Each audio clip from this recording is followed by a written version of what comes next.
was dead.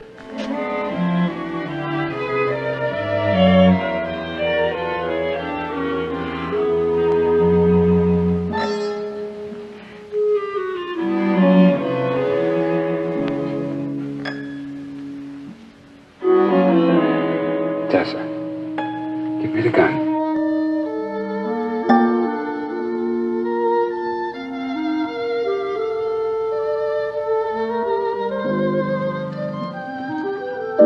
An instrument of murder is hardly a proper toy for an 8-year-old, as sure as my name is Boris Karloff. And this instrument casts an evil shadow even beyond the death it has caused. And upon it is the mark of the hand. That's the name of our story, based on a novel by the celebrated Charlotte Armstrong. Our principal players are Miss Mona Freeman, Miss Jessie Royce Landis, Mr. Shepperd Strudwick, Miss Rachel Ames, and Mr. Judson Pratt. Let me assure you, my friends, this is a thriller.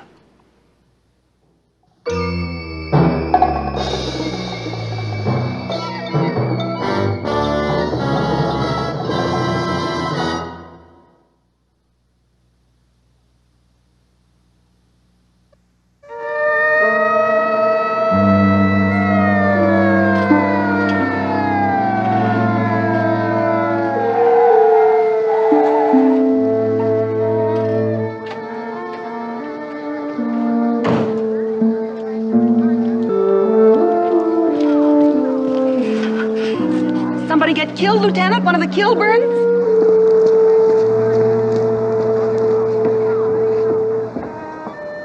How'd the bullet enter? Straight up. Shattered some of the crystals. The other bullet, Doc? Through the back. Thanks. It's my pleasure. Come on, boys.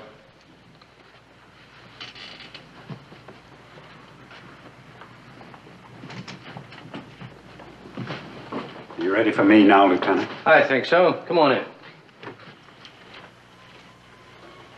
You must understand, of course, Mr. Kilburn, that our main concern is to shield the child. She's my daughter, Lieutenant. What do you think my concern might be? It's one of the Mowry brothers from the house next door. The young one, the good-looking one.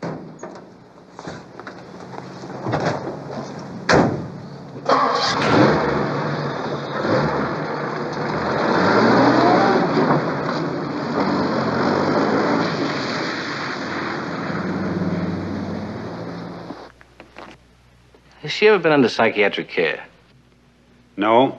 Is there anything different about her lately? Anything peculiar about her behavior? Not that I've noticed. You wouldn't hide anything from me. Why should I? How could I? My mother's brought the family here every summer since I can remember. This is a small resort community, Lieutenant. People know us, everything about us. You'd be surprised what people manage to keep hidden, Mr. Kilburn, even in the best of families. I'll see you in about an hour, boys.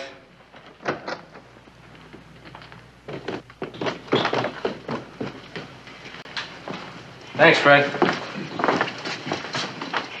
Oh, Mr. Kilburn. Betty, this is Lieutenant Gordon. Miss La Follette, Lieutenant. She divides her time between Tessa and my mother. Hello. How do you do? About Tessa, Mr. Kilburn.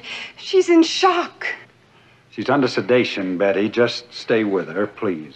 I'm frightened for her. I know, we all are. Please, go up and stay with her and... Betty! Betty, do you hear me? Betty! Go up and see what she wants, but she's not to come downstairs. Do you understand? Betty! You come in, please.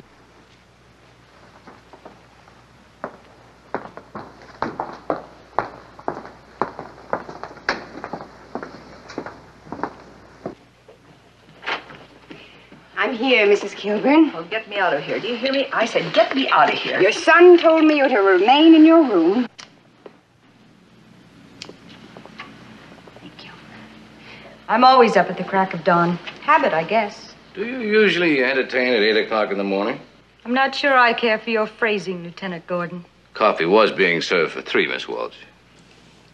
Mr. Mallory and his brother are neighbors. They'd work their garden and, well, it became a ritual. We'd have breakfast together here every Sunday. It was the same as every Sunday. The servants are off, so I prepare breakfast. Well, it was a little different this morning. This morning when I opened the door, Charlie was alone. I asked him what had kept Paul, and he said something jokingly about Paul getting more topsoil on himself this morning than there was in the rose bed, and he was still washing up. We came into the living room, and Tessa walked in. She seemed in the best of spirits. I kissed her good morning, gave her a piece of cinnamon bun, and Charlie and I walked over there just chatting.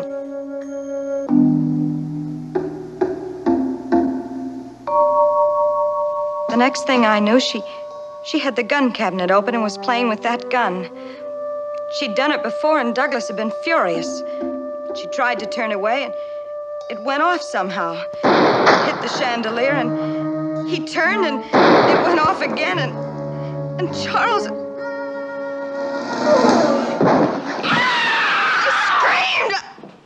I screamed! Sylvia, darling. It's all right now. Settle down. It's all right. I'm sorry. I just lost control. It's all right. If you don't mind, Lieutenant. No, darling, I'm all right.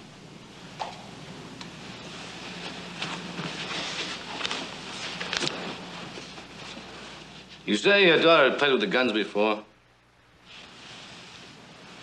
I'd found they'd been handled one night, and no one else had been in the room except Tessa. You accused her? Well, yes, I did. And she'd lied before about things that we both knew that she'd done. And I just couldn't understand how a normal little girl would... You think she's normal? What a horrible thing to say. Is she? Do you think she's normal? I can't answer that. I'm not a doctor. Let's get back to the gun. She denied touching it? That's right. But the thing that really upset me was... I'd found the key to the gun cabinet in her room, and she knew it. And in the face of all that, She still lied about it. She didn't lie about it. I told Douglas it was child's fantasy, storytelling. Mr. Murray. Yes? The 2 shots and the rest of it. You heard all this, too? I saw it, Lieutenant. I was almost at the door. It was locked, you remember? Yes. Why was the door locked? since Tessa trampled my prized flowers, I'd ordered it locked. Did she admit to this? No, but her footprints were clearly outlined in the flower bed. Obviously, this child is not to be trusted. That's not true. The child's had little guidance. Her grandmother is old and sick. What about Miss Fowler? Eddie's just a college student. She's going back to school as soon as we leave for the city. There's been a long succession of nurses and governesses. Well, what can you expect of the child? That's why Sylvia's been our house guest this summer. We plan to be married in a month or so, and then she'd devote all the time that's needed to Tessa and her problems.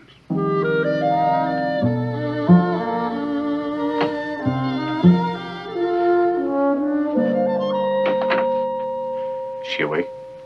It's difficult to say. I'd like to see her. Corliss, Alone. don't frighten her, please.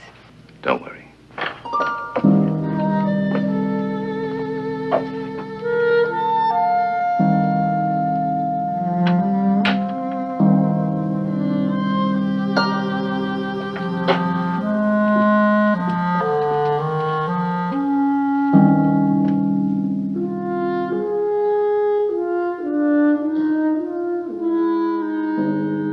I see you like parakeets.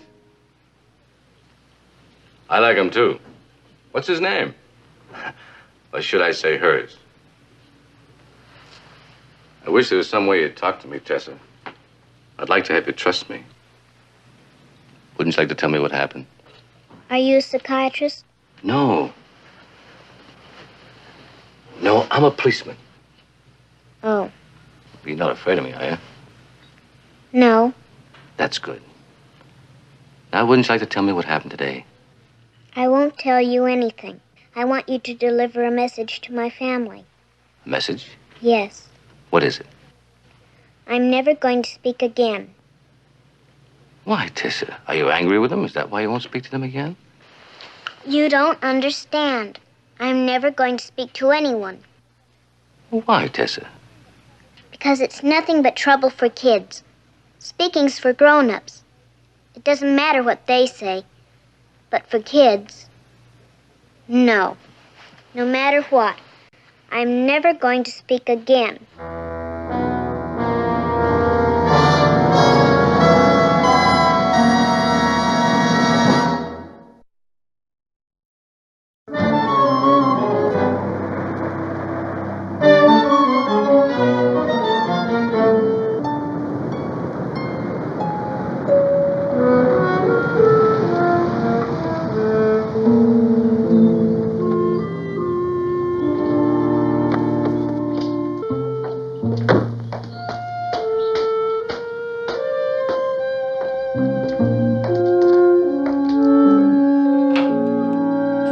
Busy, Doc? Just a couple of minutes. What do you see? Huh? All right, why don't you take a 5-minute rest? When you come back, maybe you'll see something. Go, go.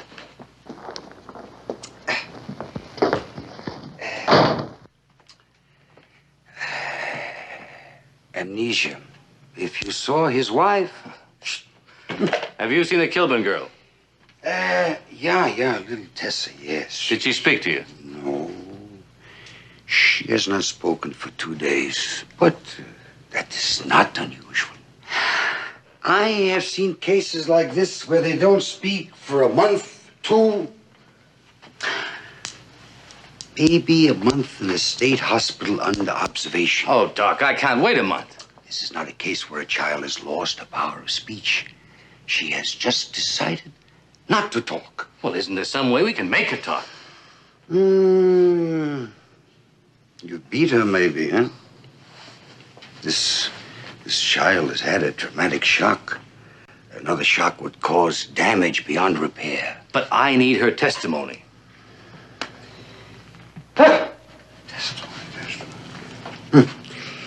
You want a wonder pill, yes?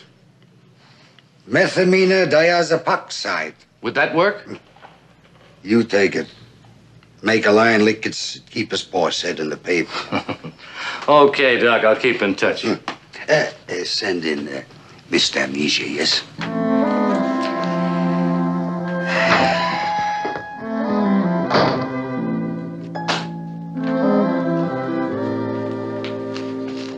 I want to make on all those people right now. Douglas Kilburn, Charles Mowry, Paul Mowry, Sylvia Walsh. What about the old lady? Be my guest. Try them all, but get the information as fast as you can. Any special hunches where? No, FBI, New York police, go the route. Try this in Washington, D.C., New York, Chicago, Detroit. If the rest of you would leave us, I'd like to speak to Mrs. Kilburn alone. Thank you. I wondered how long it would be before you got around to suspecting me. Suspecting you, Mrs. Kilburn? Don't you think it was an accident? It was not. That child didn't shoot him. Tessa's never fired a gun in her life. The mark of her hand was on the pistol. She didn't do it. I'm old and spoiled and a nuisance because I'm ill, but I know the people in my little world, and I know that 8-year-old child. And I tell you, she did not do it. May I? Oh, help yourself. The whiskey's on the left. Water, thanks. Water? You know why the child won't speak? No. You think she's mentally sound? Yes. Disturbed, but mentally sound. And I won't have my granddaughter or any Kilburn committed. Nobody suggested committing her. Lieutenant. I love that child. What are you looking so stupid about? Mrs. Kilburn, everyone suggests such great love for Tessa. But no one in this house ever came right out and said it, except you. You know that? Everyone just took it for granted that Tessa fired that shot. Is there anything wrong with her, Mrs. Kilburn? No, of course not. She's been under psychiatric care before. That's not true. She asked me if I was a psychiatrist. Now, an 8-year-old doesn't know the meaning of the word, unless she's been in contact with one. I don't know anything about it. Then who does? I suggest you ask my son. I already have. He claims to have no knowledge of it. Then you have your answer already. Mrs. Kilburn, I suggest you consider telling me the whole truth. Because if you don't, I'll be forced to place Tessa in a state institution for observation. You wouldn't. I have no choice, Mrs. Kilburn. Your granddaughter killed a man.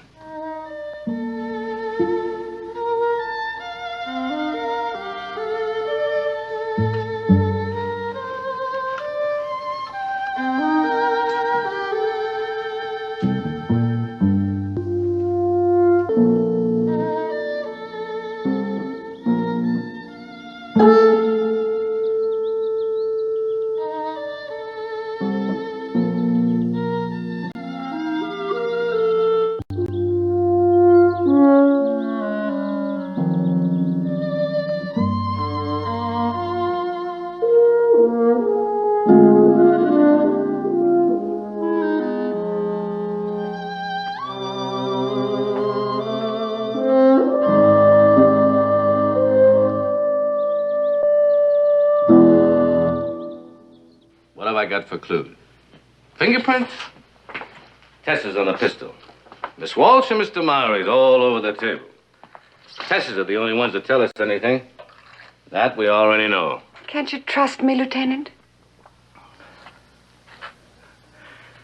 The last time I trusted a pretty girl your age, well, that's a story I only tell when I'm in my cups. Oh, please, Lieutenant. This is serious. Far more serious than you might imagine, Miss Follett. When Charles Mowry was shot, his brother couldn't have possibly got there fast enough to see it happen.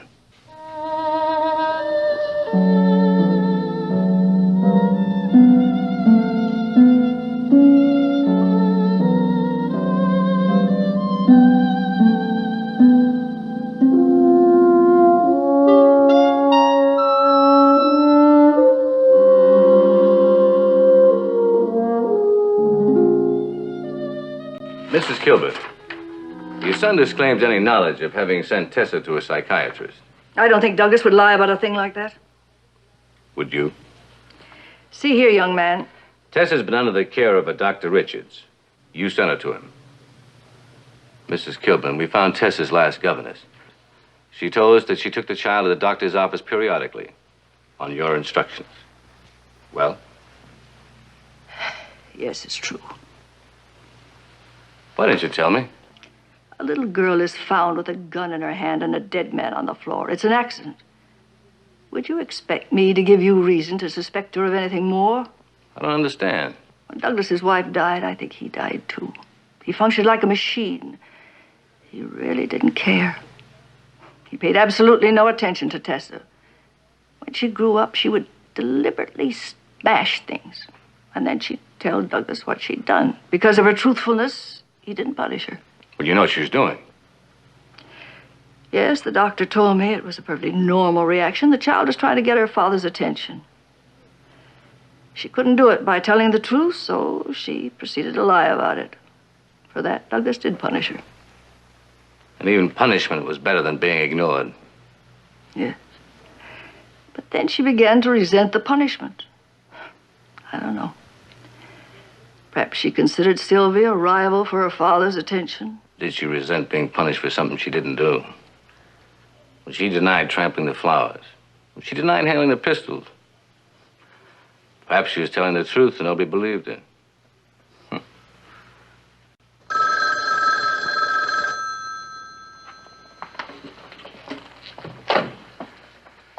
Yes? Oh, put him on. Yes, Mr. Mowry. I'd like to talk to you, Lieutenant. Please, let me talk to you. When? 8? Here? Good.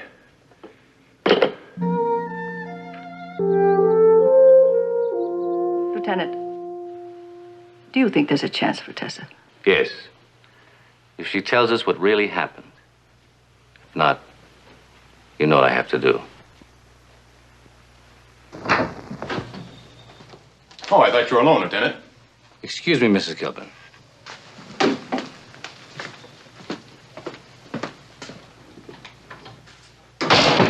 Have you got something?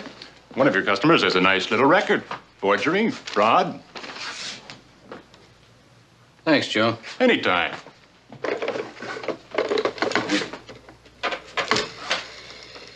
Give me the Kilburn house.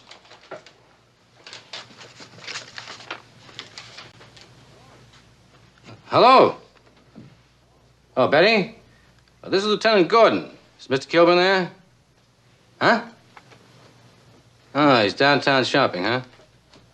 Uh-huh. Okay, thanks.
Talk to you about.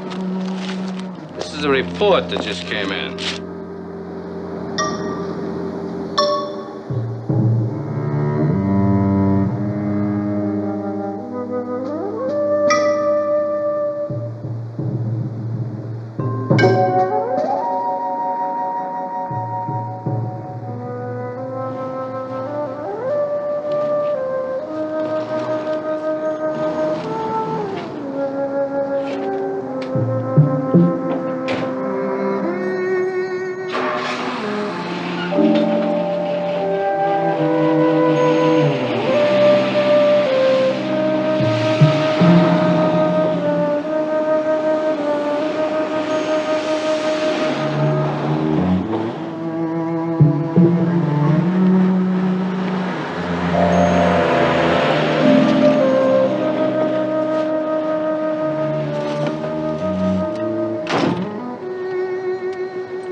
Prescription?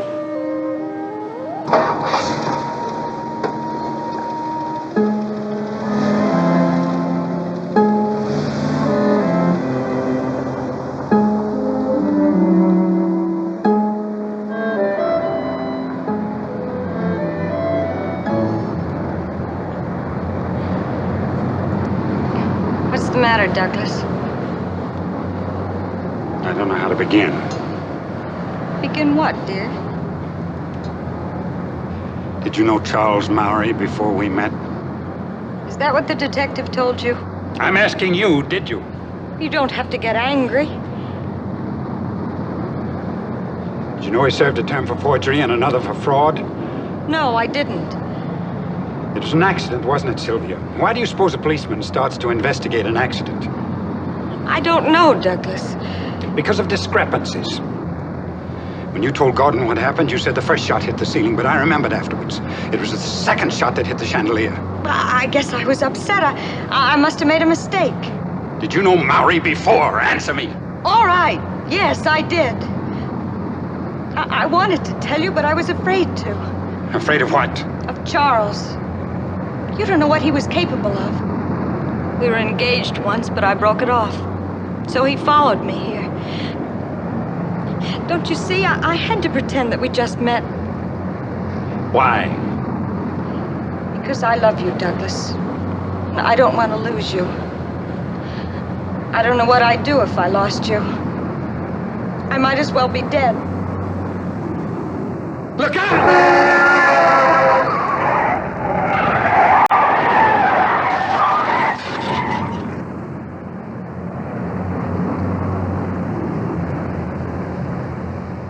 You almost got your wish.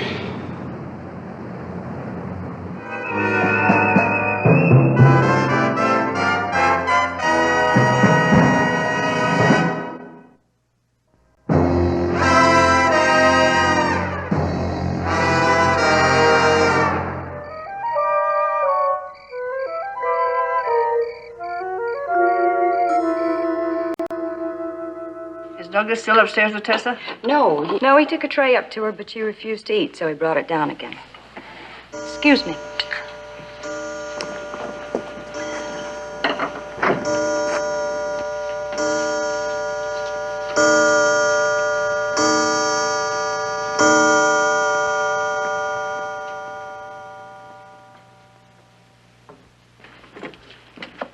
I hope you forgive the drawn shades. It's because of that little girl. She's always looking into the room. She stands up there in her window and stares.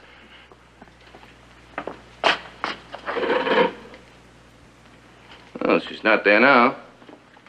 Well, what do you want to talk about, Mr. Murray? No, across the garden.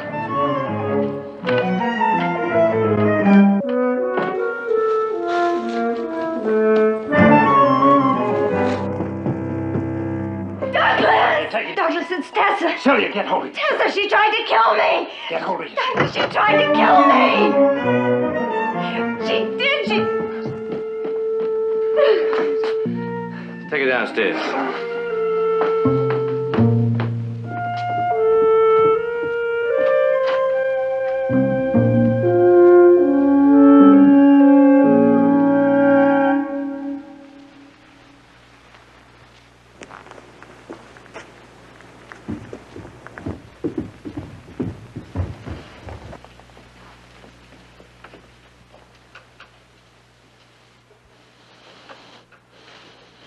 I think you better stay with her. I don't understand. She tried to kill me. I don't know, darling, but you mustn't let it upset you, so.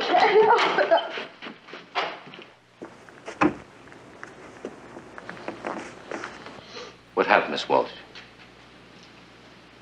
Well, she tried to kill me. I was taking some dessert to her room.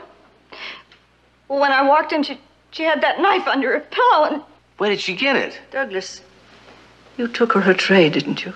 Yes, but I took it back downstairs with me. I'm sure I did. Well, maybe she stole it from her lunch tray and waited until I walked... Miss Walsh, are you sure? Are you absolutely sure that this child threatened you with this knife? Well, of course I'm sure. Don't you believe me? I'm sorry. Well, I can't say I blame you. After that ridiculous story I told when Charles was killed. Are you saying you lied about what happened to Charles Mowry? Yes. Then Tessa didn't shoot him. Yes. Tessa did shoot him. What I'm trying to say is that it wasn't an accident. She did it deliberately. As long as my story was accepted, I didn't mind, but, well, obviously it wasn't. I almost lost Douglas because of it. And I almost lost my own life. That child's insane. What are you saying? I'm sorry, Douglas. I can't pretend it was an accident. Tessa knew what she was doing. She shot Charles Mowry deliberately.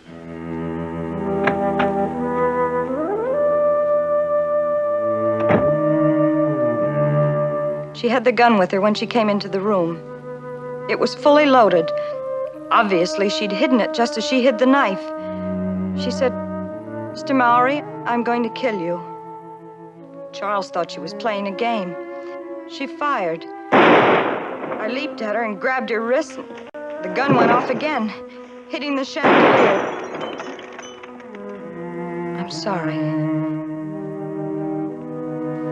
I'm sorry. I didn't want to tell the truth for Tessa's sake.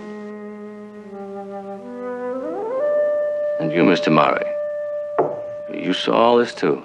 No, he heard the shot just like everybody else and came running. I told him to just back me up no matter what story I told for Tessa's sake, and he agreed. Oh, Douglas, we were just trying to shield that child. It was a mistake. Is this why you called me, Mr. Murray? Yes, yes. Just what Sylvia told you. I was going to... just what Sylvia told you. Stay here, all of you.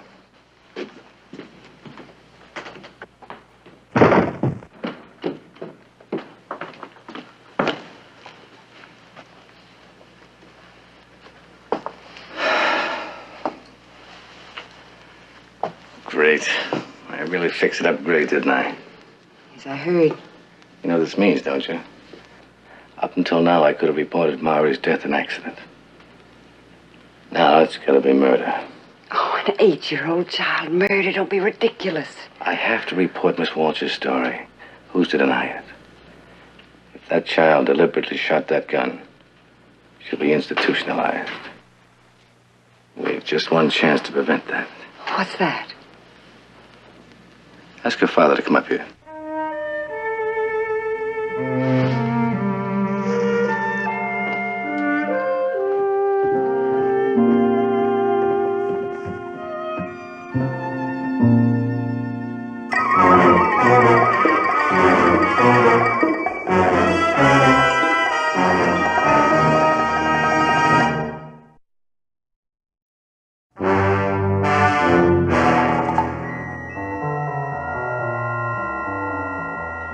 Sit down, Paul. I don't want to sit down. What are you looking at, Miss Follett? Nothing. Paul, please sit down. Look here, Miss Follett. For 1 week, I've had that child staring at me from her window. I will not have you staring at me, too. What do you find so fascinating about my hands, anyway? Paul, for heaven's sakes, leave the girl alone. We're all under a strain. They've been up there for a long time. Don't you understand, Tessa, that even an accident is serious enough? But now we've been told that you deliberately shot Mr. Maury. And that's far more serious.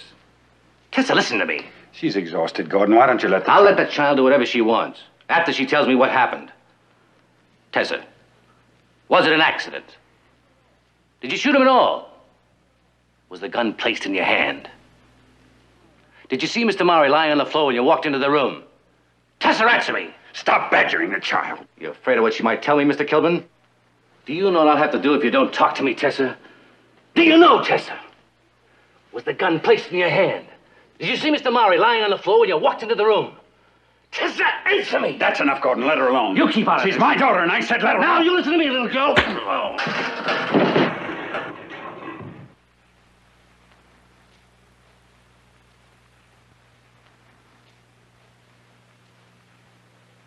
I didn't think your daughter meant that much to you, Mr. Kilburn.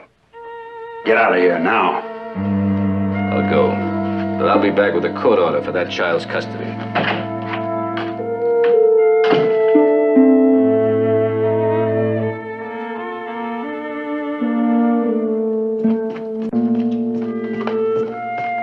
Did she speak, Lieutenant? Did Tessa speak? No, she didn't. What are you going to do? What I should have done days ago. You're not going to send that child to a state institution. I have no choice. Good night.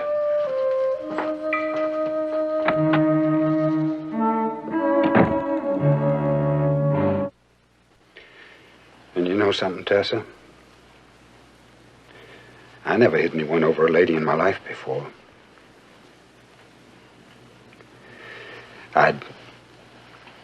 I'd like to try to explain something to you. You don't even have to listen if you don't want to. Things just haven't been right for me since your mother died. I didn't mean to make you suffer, too. try to understand this. It might help. I know I haven't paid very much attention to you, but then I haven't paid very much attention to anyone or anything.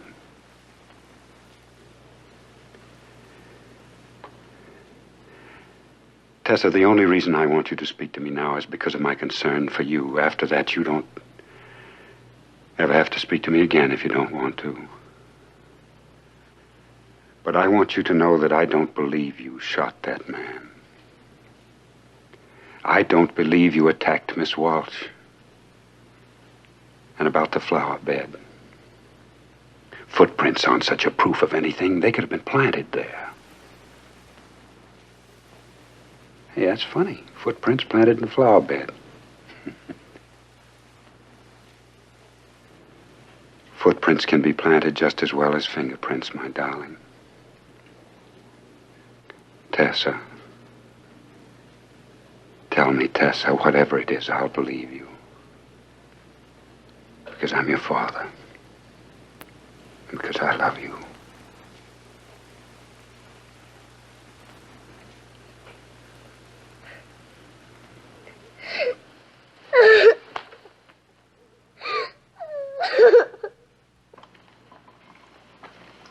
Good night. Good night, everyone. Good night. Good night, Paul.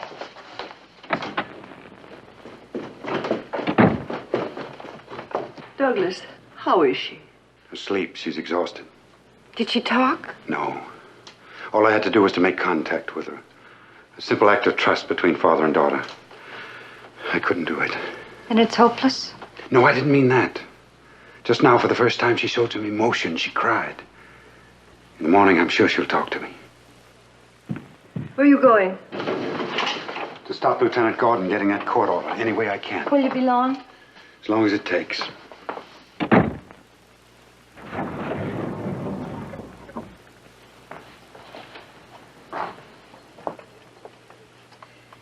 Betty, why were you staring so at Paul Mowry?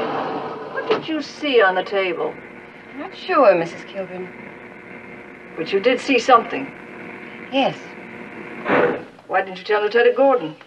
Because I couldn't connect it until now. Connect what? Lieutenant Gordon told me among the worthless bits of evidence he was trying to piece together, there were some fingerprints.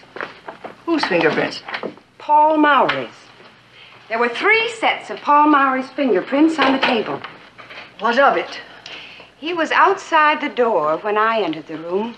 I saw him break in and go straight to the body of his brother. He never touched a thing in that room. Are you positive? Yes. Don't you see, Mrs. Kilburn? That means that Sylvia's second story is also untrue. It means that Paul Mowry was in the room earlier that morning. He had to be. He was there before he broke in. Now, Lieutenant Gordon couldn't have known that. He naturally assumed that Paul Mowry touched the table after his brother was killed.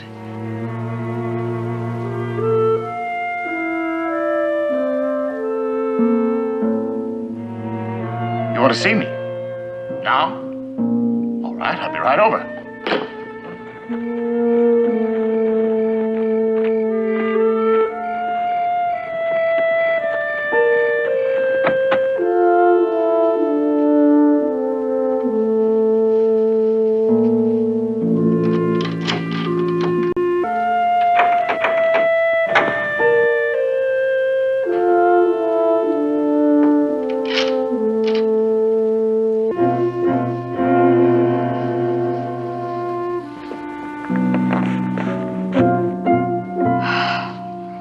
You frightened me. I saw Miss Follett leave. Where did she go? I don't know. She just ran out of here. Sylvia, she knows something. I'm sure she knows something. The way she kept looking at me. Oh, get a hold of yourself, Paul. Who's in the house? Tessa, the old lady upstairs. What was Lieutenant Gordon doing at your house when that child attacked me with a knife? He dropped it to question me. No, you sent for him. Why, Paul? Sylvia, I can't take any more of this. I will not burn for you. Nobody's going to burn. I was willing to go along with you and my brother when it came to fleecing Kilburn. A fast marriage, a quick divorce, and a big settlement to divide among the three of us. That much my conscience could live with. But murder?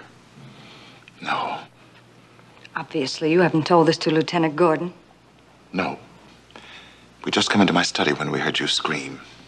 Your luck held, Sylvia. Your luck held too, Paul. What do you mean? You put the gun in the child's hand. I didn't. Yes, but you stood by to back me up. I didn't kill Charles. I had no idea that he intended to divulge the entire scheme to Douglas. I had to stop him from doing that, didn't I, Paul?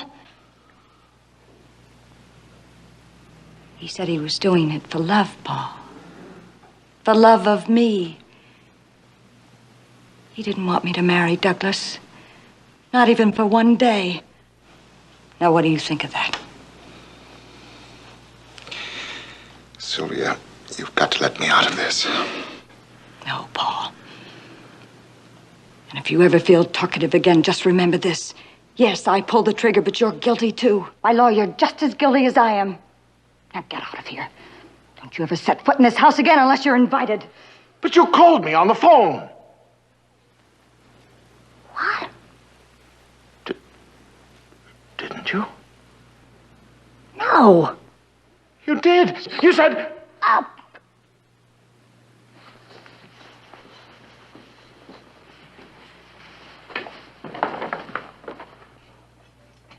The old lady. It must have been the old lady. I remember I had trouble hearing on the phone. And I said, Sylvia, you can't. Keep out of this, Paul. Sylvia, this is diabolical. Sylvia, this is cold-blooded murder. That old lady knows about us. Thanks to your stupidity, she's trapped us. Well, this will be the same as with Charles.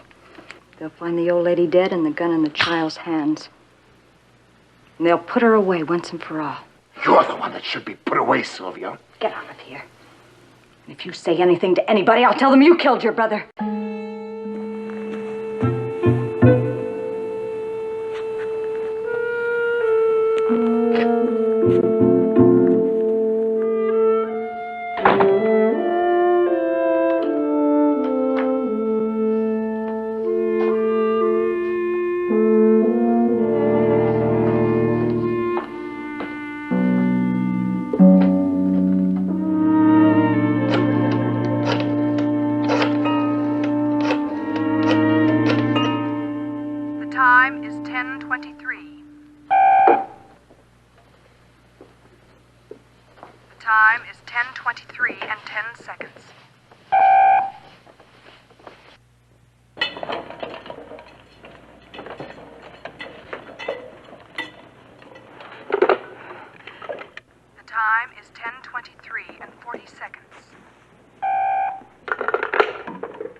I'm here, Sylvia, waiting.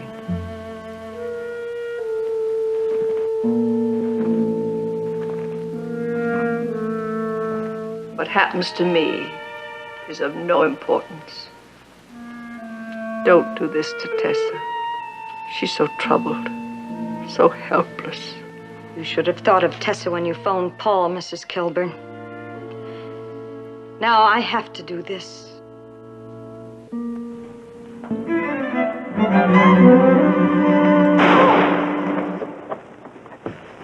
Let go of me. Let me go.